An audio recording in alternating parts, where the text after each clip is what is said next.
마이너스 통장을 생활비 통장으로 쓰는 이유. 왜 벗어나지 못할까? 논리적으로 손해인 마이너스 통장을 마치 생활비 통장으로 두고 거기서 생활비를 꺼내 쓰는 분이 있더라고요. 그런데 그게 언젠간 그 돈을 다시 채워 넣어야 되고 그때그때 월급이 들어오면은 갚아 나간다고 했어요.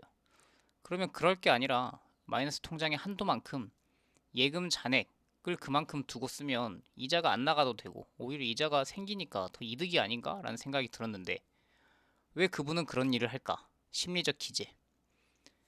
당장 내일의 이익보다 오늘의 생존. 터널 시야.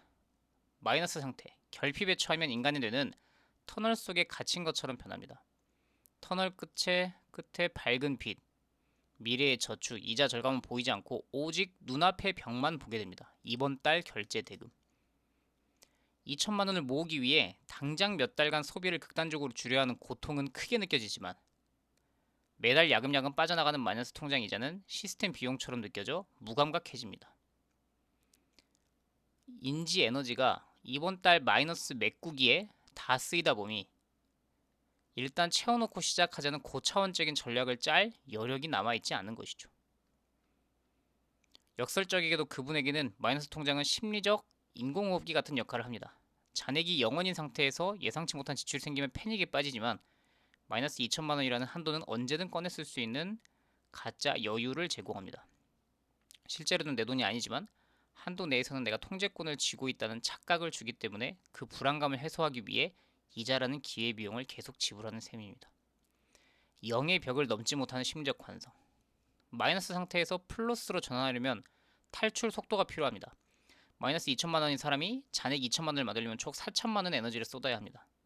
이 과정에서 느끼는 심리적 피로도가 너무 크기 때문에 그냥 지금처럼 살면서 이자 좀 내지 현상 유지 편향이 발동합니다. 채워넣는 삶의 쾌적함을 한 번도 경험해보지 못했기에 그 가치를 저평가하게 됩니다. 슬랙, 여유, 빈틈.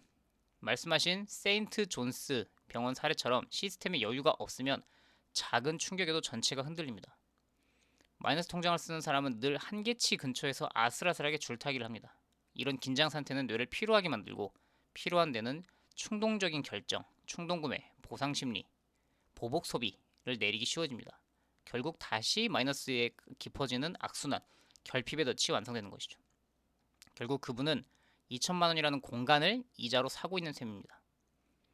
늘 불안할 수밖에 없습니다. 그렇군요. 효율성을 100% 잡았을 때 아까 말했던 세인트 존스 병원의 사례가 수술실이 부족했었는데 오히려 빈방을 하나 두니까 더 효율적으로 운영됐다는 거죠. 잔액을 채워놓지 못하고 의존한 이유가 결핍 때문에 그렇다. 시야가 갇힌다. 당장 눈앞에 해결해야 될 것 때문에 에너지가 갇힌다는 거죠. 그래서 김영하 작가가 70% 인생을 살 때는 지속 가능성을 위해서 여유 공간을 남겨놔야 된다. 에너지를 다 써버리면 갑작스러운 기회, 뭔가 에너지를 더 투입해야 될 때, 위기가 왔을 때 예비 전력이 없다. 시스템이 풀가동되면 새로운 프로세스가 끼어들 틈이 없다. 병실도 여유가 있어야 응급 환자를 받을 수 있듯이 인생에도 여유가 있어야 새로운 생각이나 휴식이 들어올 수 있다. 말씀하신 것처럼 2천만 원의 잔액을 유지하는 것과 2천만 원의 한도를 가진 것은 숫자상으로 비슷해 보이지만 심리적 가용성에서 천지 차이입니다. 플러스, 내가 통제권을 쥐고 있다는 유능감. 마이너스, 언젠가 갚아야 한다는 부채의식이 무의식을 지배하면서 의사결정의 질을 떨어뜨린다. 여유를 두는 것은 효율을 포기하는 게 아니라 가장 높은 차원의 효율, 지속 가능성을 추구하는 행위라고 볼 수도 있다.